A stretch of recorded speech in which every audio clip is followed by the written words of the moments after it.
Tutur Tinula, sebuah sandiwara radio serial, produksi Sanggar Cerita dan teater Sanggar Prativi. Sebuah kisah dengan latar belakang sejarah runtuhnya Singasari dan berdirinya Kerajaan Majapahit. Cerita ini ditulis dan diolah oleh S. Tijab, hiasan musik dan sutradara J. Ispriyonoka. Kali ini mengetengahkan episode ke-9 dengan judul Badai Mengamuk di Atas Kediri.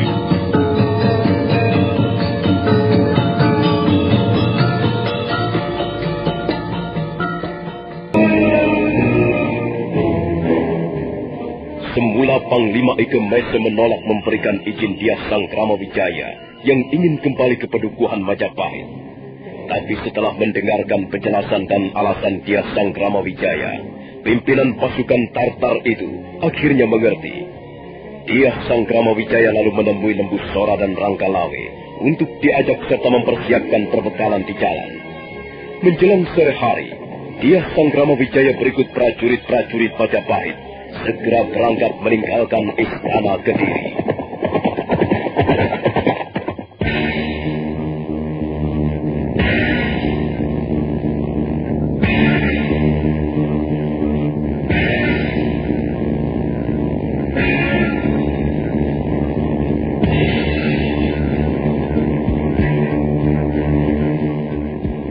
Belum terlalu lama rombongan Dyah Sangkrama Wijaya meninggalkan pintu gerbang Istana Kediri yang rusak berat akibat peperangan. Nampak Panglima Sipi berkuda menuju Balai Pasreban Agung. Setelah melompat dari punggung kudanya, Panglima Sipi buru-buru menemui Panglima Ike Mese. Panglima Ike Mese? Iya. Saya melihat Tuan Sangkrama Wijaya beserta pasukan Majapahit meninggalkan Istana Kediri. Mengapa mereka pergi begitu saja, Panglima Ike Mese? Apakah mereka sudah memperoleh izin dari Panglima? Sudah, Panglima Sipi. Saya sudah memberi izin mereka.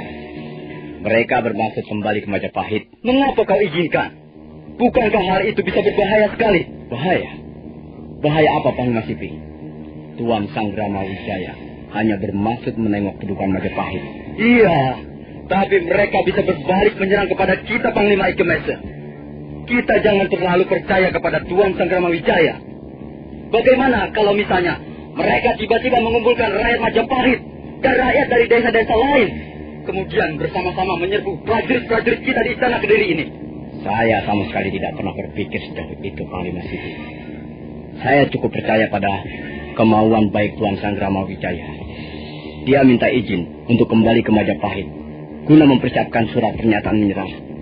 Di samping itu, dia juga akan memberikan kenang-kenangan kepada kita selama di Tanah Jawa.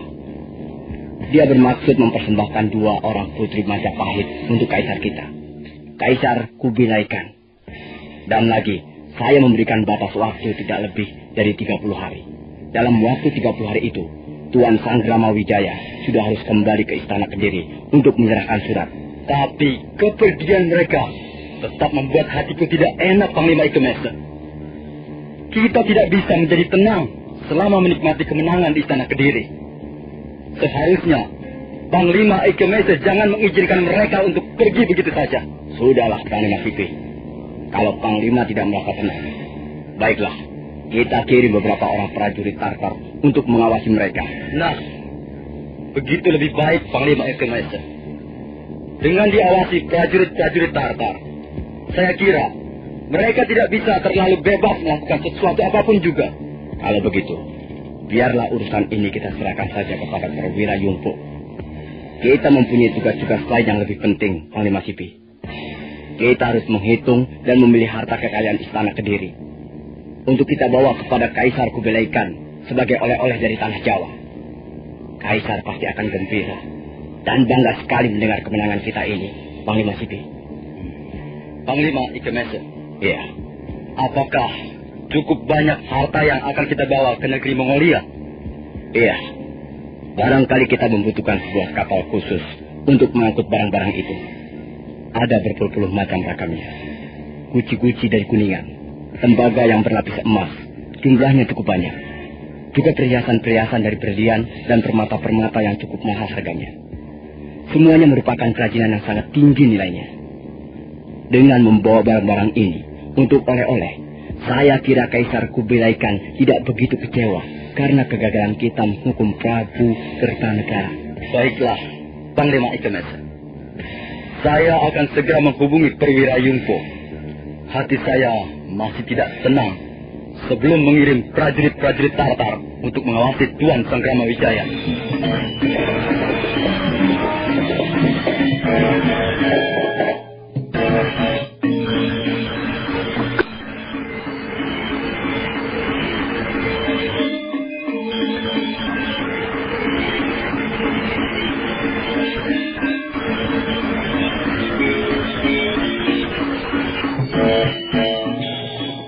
Sementara itu, Diah Sanggrama Wijaya dengan pasukan Majapahitnya telah meninggalkan kota Kediri. Sekarang mereka sudah tiba di tepian anak sungai Brantas. Diah Sanggrama Wijaya bermaksud istirahat sejenak. Beliau segera memerintahkan beberapa orang prajurit untuk mendirikan tenda. Waktu itu matahari sudah hampir tenggelam ke batas cakrawala. Sinarnya yang lemah dan kemerah-merahan membias di atas pucuk-pucuk pohon hutan tarik di kejauhan sana. Mendadak terdengar orang-orang berkuda yang semakin lama semakin dekat.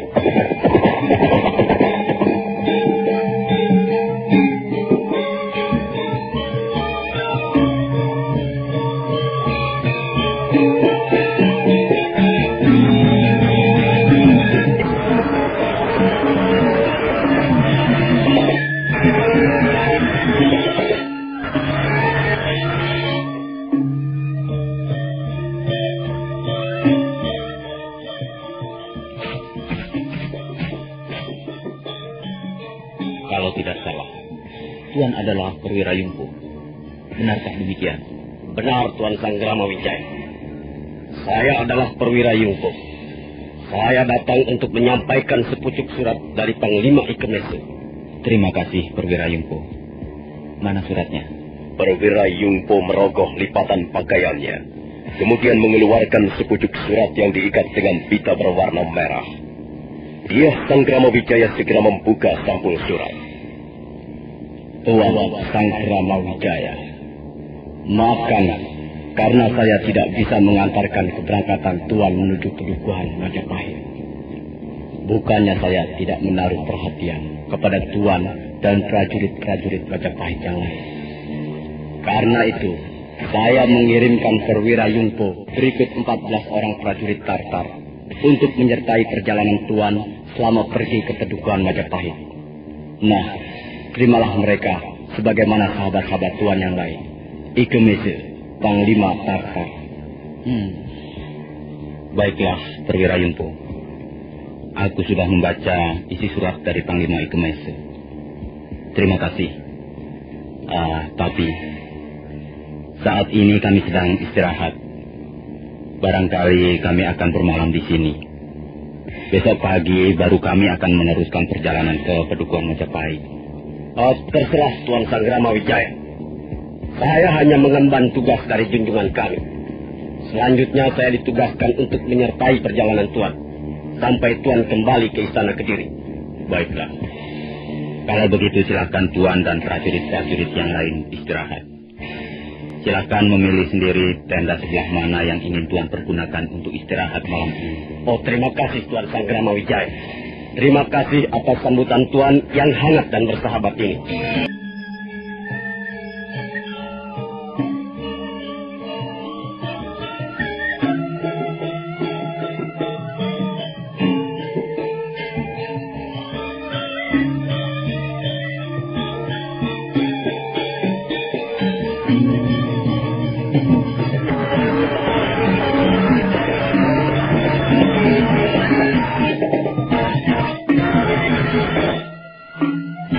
Malam harinya, Diah Sanggrama Wijaya membicarakan perihal surat dari Panglima Ikemese dengan Arya Wiraraja. Mereka berbicara di tenda perkemahan Diah Sanggrama Wijaya yang terletak di tengah-tengah tenda-tenda yang lain. Jelas surat itu mengandung kecurigaan, Gusti. Rupanya Panglima Ikemese sudah mencium gelagat yang kurang baik. Kemudian mengirimkan perwira Yungpo untuk mengawasi kita semua, Gusti. Hamba juga mendapat kesan seperti itu, Gusti. Mereka pasti mencurigai kita. Karena itu, sebaiknya kita segera bertindak, Gusti. Iya. Lalu bagaimana pendapat Tuan Wiraraja? Benar apa yang dikatakan Adi Lembusuro, Gusti. Kita memang harus segera bertindak. Perwira Yungpo berikut 14 orang prajurit Tartar harus segera dibungkam untuk selama-lamanya. Apakah hal itu tidak menyalahi aturan permainan Tuan Wiraraja? Soalnya kita sudah dipojokkan, Gusti. Mereka yang lebih dulu menyalahi aturan permainan. Mereka telah merebut kemenangan kita atas pertempuran melawan bala tentara Kediri. Bahkan sekarang mereka merampok harta kekayaan istana Kediri untuk diri mereka sendiri, Gusti. Benar, Gusti Sanggramawijaya. Hamba juga tidak rela melihat Gusti dipandang rendah oleh panglima-panglima tentara asing. Kita habisi saja mereka semua malam ini, Gusti. Hamba merasa sakit hati karena prajurit-prajurit Majapahit dianggap seperti pupuk bawang saja. Kalau begitu, baiklah. Kita memang tidak mempunyai pilihan yang lain, kecuali membereskan mereka malam ini juga. Tetapi, kita harus mencari akal supaya tindakan kita tidak terlalu menyorot. Maaf, Gusti. Barangkali hamba mempunyai siasat yang cukup jitu. Hamba kira Adi Lembusuro, Ronggolawe, dan Kebu Anabrang dapat membereskan mereka tanpa harus menimbulkan kecurigaan yang lebih besar, Gusti. Oh, bagaimana siasatmu itu, Kakang Wiraraja? Coba jelaskan. Kau, Ronggolawe, dan Kebu Anabrang menyamar sebagai perampok-perampok hutan. Kalian bertiga jangan mengaku sebagai orang-orang Majapahit. Kalian datang ke tenda perkemahan ini untuk merampok. Dan yang menjadi sasaran kalian adalah tenda yang dihuni oleh prajurit-prajurit Tartar itu. Saya kira siasat ini cukup sederhana, bukan? Iya, Kakang. Saya tahu apa yang kau maksudkan. Maaf, Gusti. Iya. Hamba kira siasat itu cukup jitu untuk kita laksanakan. Kalau begitu, hal itu kuserahkan padamu, Paman Lembusura. Kalau misalnya kalian membutuhkan tenaga prajurit-prajurit Majapahit, katakan saja. Hamba rasa tidak perlu, Gusti. Untuk membereskan mereka, cukup kami bertiga saja.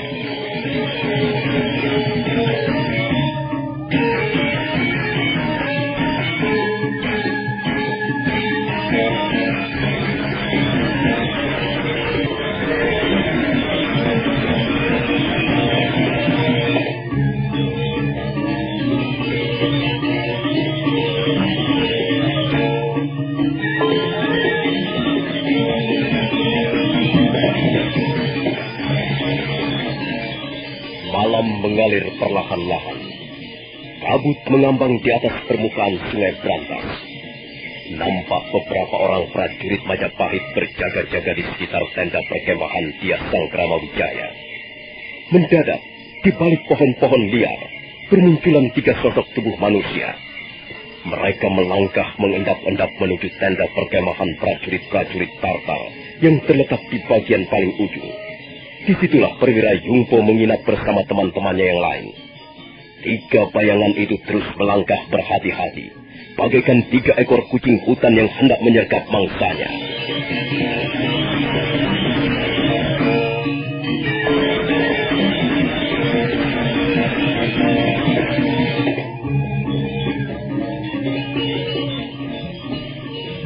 Tiga sosok bayangan itu yang tidak lain adalah Lembusura, Ranggalawe, dan Kebu Anabrang menghentikan langkah-langkahnya di dekat tenda perkemahan prajurit-prajurit Tartar. 2 orang prajurit Tartar segera melihat kehadiran mereka, tapi pada saat yang hampir bersamaan, Lembusura menyerang mereka. Kurang ajar! Siapa kalian? Mengapa kalian membunuh orang-orang kami? Hai, kalau kau ingin tahu siapa kami, dengarlah baik-baik. Kami adalah 3 perampok yang menamakan diri kami kelompok Labang Ireng. Jadi kalian datang kemari untuk merampok kami? Iya, kami datang untuk merampok kalian. Cepat serahkan semua harta benda kalian. Kalau tidak, kalian pasti akan binasa di tangan Kelabang Ireng. Setan belang. Justru kalian akan binasa di tangan kami. Ayo cepat, royok mereka, tangkap mereka. Aku ingin melihat seperti apa wajah perampok-perampok yang menamakan dirinya Kelabang Ireng.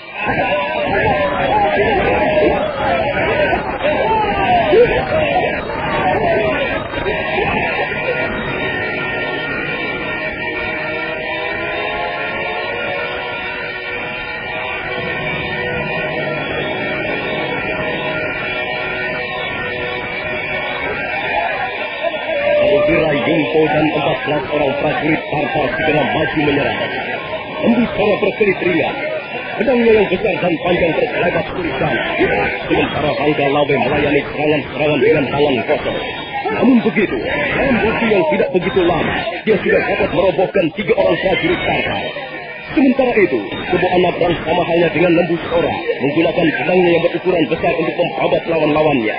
Melihat prajurit-prajuritnya banyak yang terbunuh, Perwira Yungpo menjadi cemas. Kemudian dia meloncat melarikan diri dan segera naik ke atas punggung kudanya.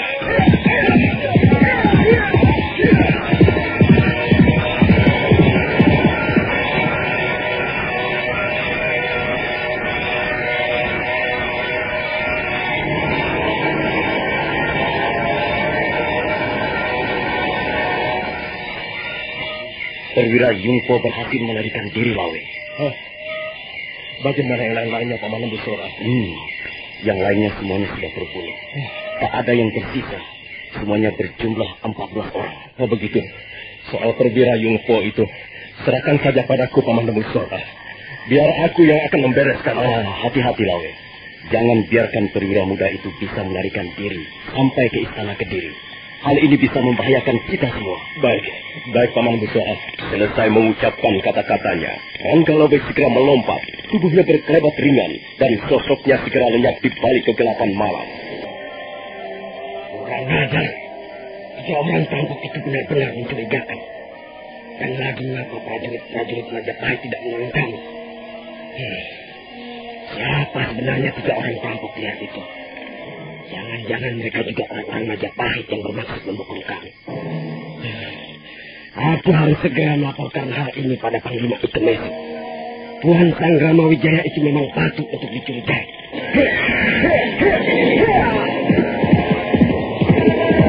Aku harus segera tiba di Kediri untuk melaporkan kecurigaanku kepada Panglima Ikemesi. Tapi sudah beberapa kali aku tersesat jalan.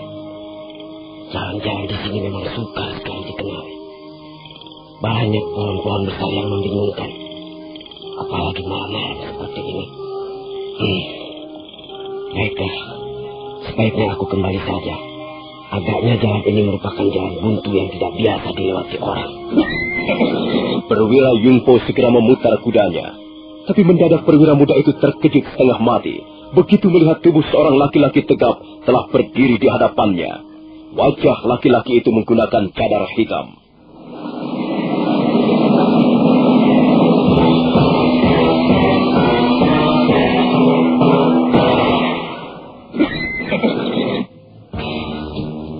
Hei, rupanya kau mengikuti aku ya? Kau terlalu berani, Yungpo. Kau seorang perwira muda yang terlalu berani. Tapi kurang perhitungan. Hei, kau tahu namaku? Siapa kau ini sebenarnya? Aku memang tahu namamu, Yungpo. Tapi kau tidak perlu tahu siapa aku. Kau hanya boleh tahu bahwa aku adalah salah satu di antara pendekar perampok Kelabang Ireng. Aku tidak percaya. Kau pasti orang Majapahit. Orang suruhan Sanggrama Wijaya. Kalian bermaksud mengelabui aku. Kalian pasti mempunyai siasat yang licik. Kalian sengaja hendak menyingkirkan kami. Karena kalian bermaksud merencanakan sesuatu yang buruk terhadap bala tentara Tartar. Aku tidak mempunyai hubungan apa-apa dengan orang yang bernama Sanggrama Wijaya. Aku hanyalah seorang perampok. Bohong. Kau pasti kaki tangan Sanggrama Wijaya. Oh, orang-orang Majapahit tidak bisa dipercaya. Tidak bisa dipegang janjinya. Mereka bermaksud meliciki kami. Bala tentara Tartar. Hei, dengar. Apa yang telah kalian rencanakan tidak mungkin terlaksana. Aku akan segera melaporkan peristiwa ini kepada Panglima Ikemesi. Dan kalian semua akan segera berhadapan dengan kekuatan pasukan Tartar. Apa kalian tidak gentar? Apa kalian ingin mengikuti jejak dan nasib prajurit-prajurit Kediri?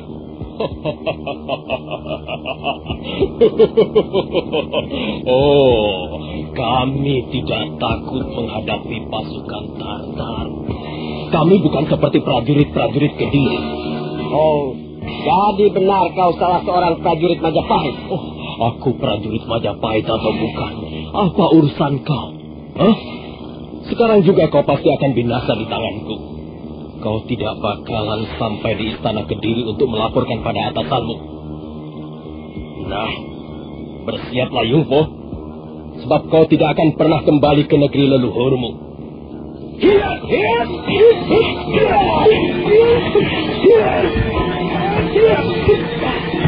Aja, kau benar-benar licik, manusia busuk.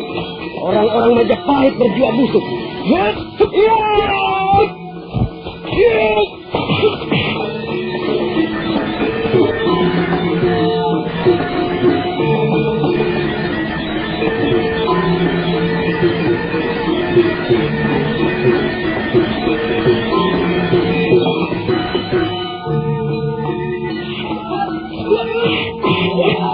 Perwira Yungpo segera menghunus pedangnya.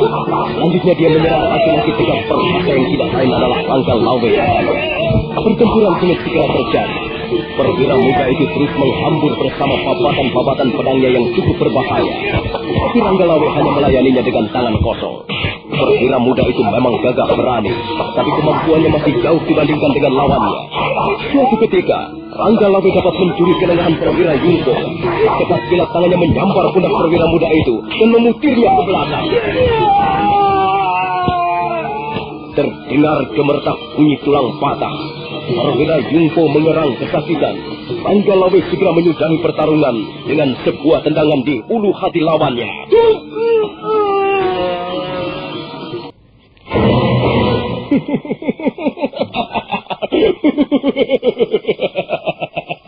Ternyata tidak seberapa hebat perwira Tartar. Namun begitu mereka sudah berani berbuat sombong. Mereka enak-enak merayakan pesta kemenangan. Dan kami hanya disuruh menonton saja. Dia sudah mampus rupanya. Tapi aku tidak boleh membiarkan mayatnya tergeletak di sini. Sebaiknya ku seret saja dan ku buang ke Sungai Berantas.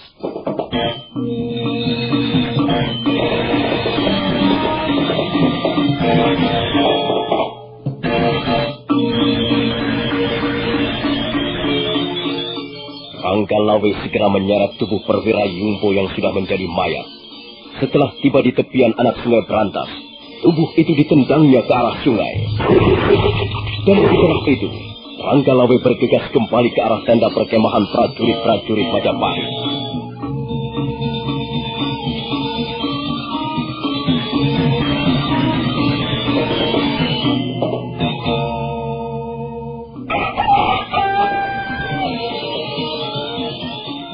Cahaya matahari mulai merekah di ufuk timur.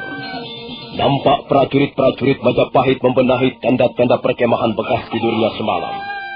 Tiah Sangkrama Wijaya, Arya Wiraraja, Lembu Sora, dan yang lain lagi nampak sedang berbincang-bincang di luar tenda.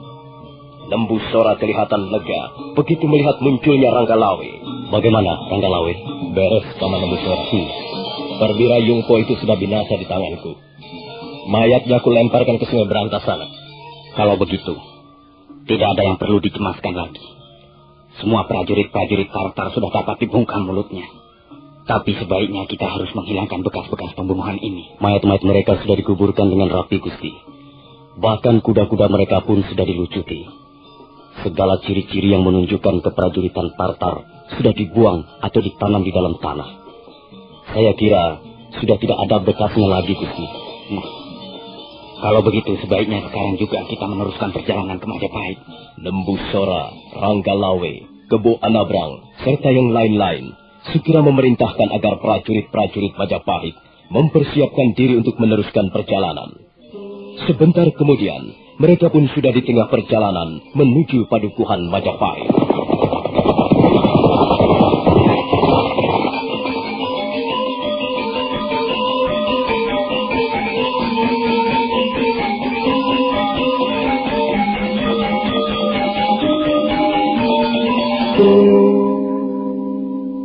kita tinggalkan sejenak Diah Sang Ramawijaya dengan pasukannya yang ingin kembali ke Padukuhan Majapahit. Sekarang marilah kita ikuti perjalanan Sakawuni yang tengah membawa ayahnya menuju Bukit Panampihan. Mereka terus berkuda ke arah timur. Menjelang sore hari, mereka tiba di kaki Gunung Kelut, tak jauh dari Candi Palah Panataran. Bagaimana keadaanmu, Ayah? Sudahlah, Wuni. Kau tidak perlu mencemaskan ayahmu. Kulihat, kau sendiri sudah sangat lelah. Perjalanan kita masih cukup jauh, Ayah.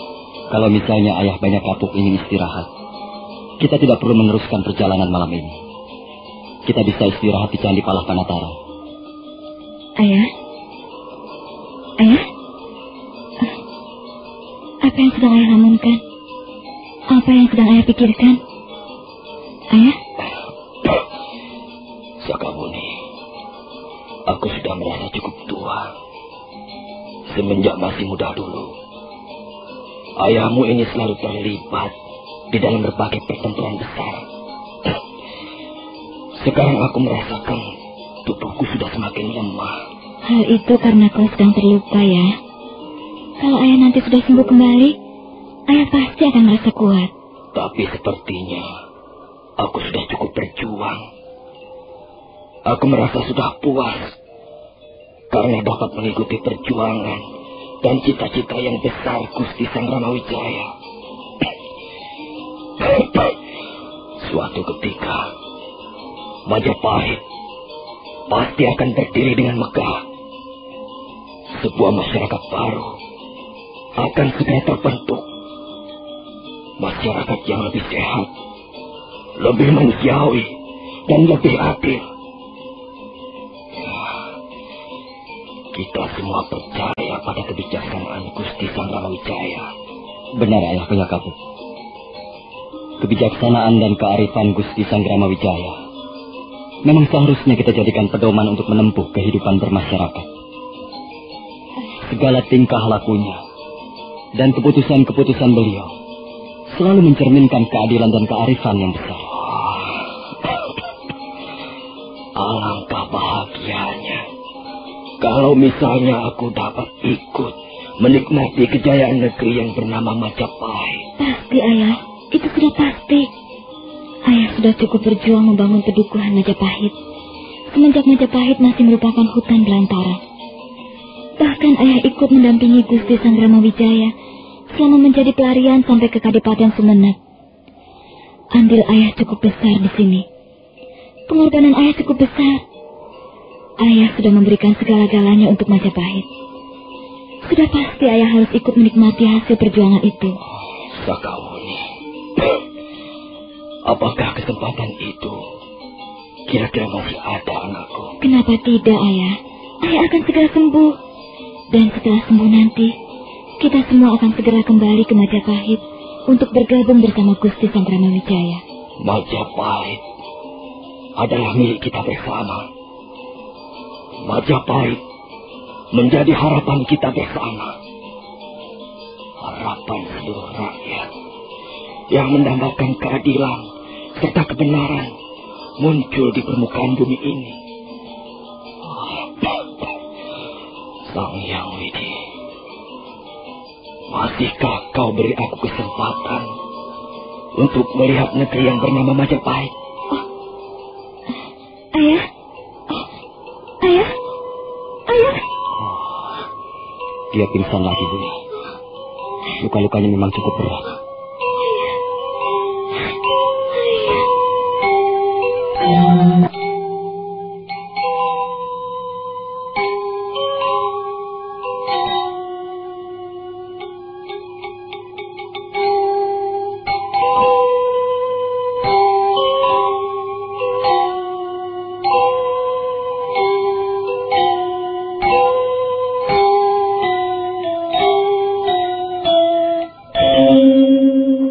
Banyak kapuk pingsan untuk beberapa saat lamanya. Setelah sadar, Arya Kamandanu segera mengajak mereka meneruskan perjalanan. Dalam perjalanan menuju Bukit Panampihan, beberapa kali banyak kapuk tidak sadarkan dirinya. Akhirnya, setelah 2 hari 2 malam berada di dalam perjalanan, mereka pun tiba di Candi Kidal. Malam telah menggerayangi daerah di sekitar Candi Kidal ketika mereka mulai naik ke atas tangga untuk mencari tempat bermalam.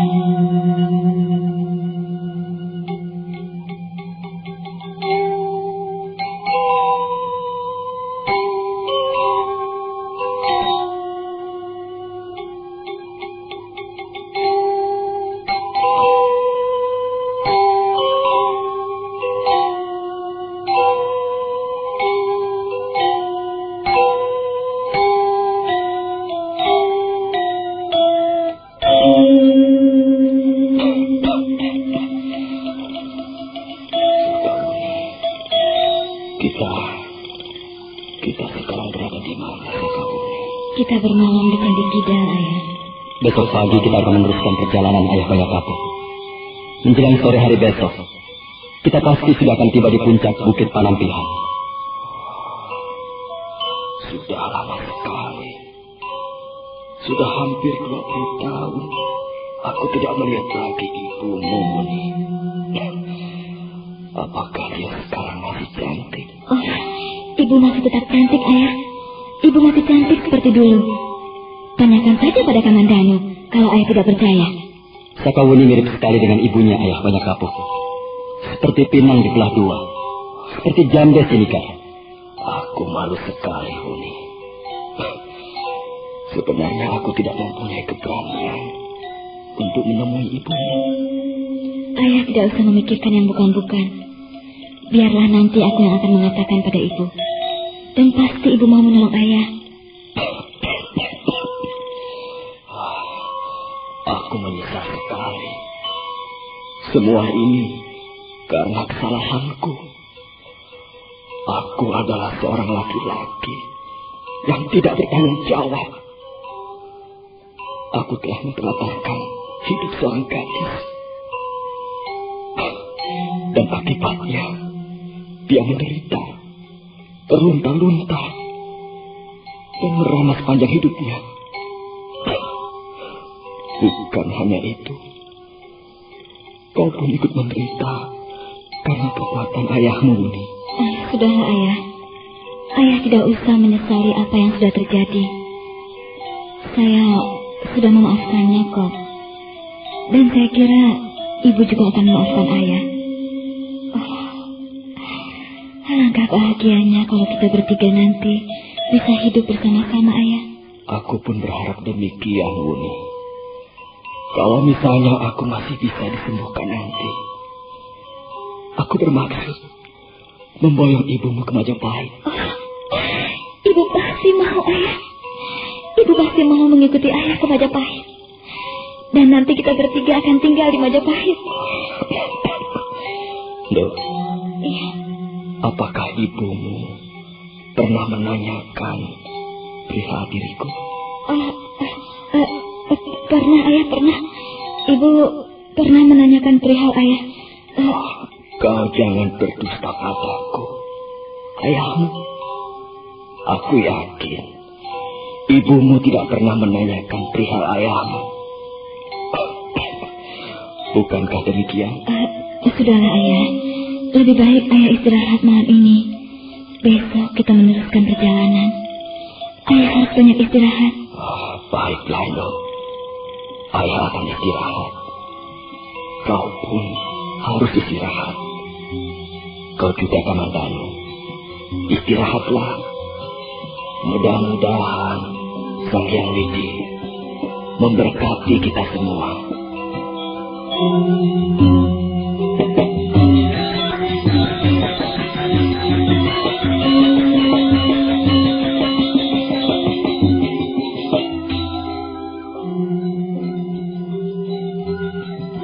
Malam mengalir tenang. Candi Kidal diliputi kesunyian yang banyak mengandung arti. Sakawuni hampir tidak bisa tidur.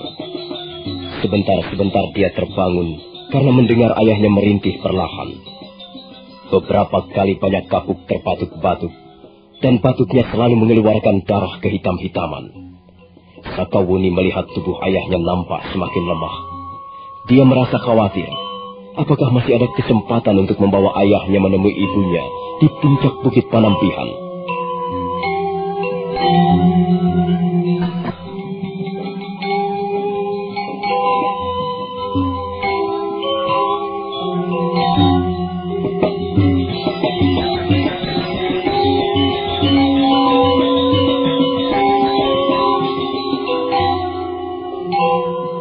Nah, saudara pendengar, bagaimanakah kisah selanjutnya?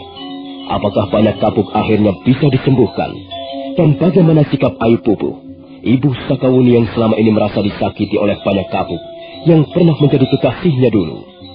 Saudara pendengar, silakan menunggu seri berikutnya. Sampai jumpa.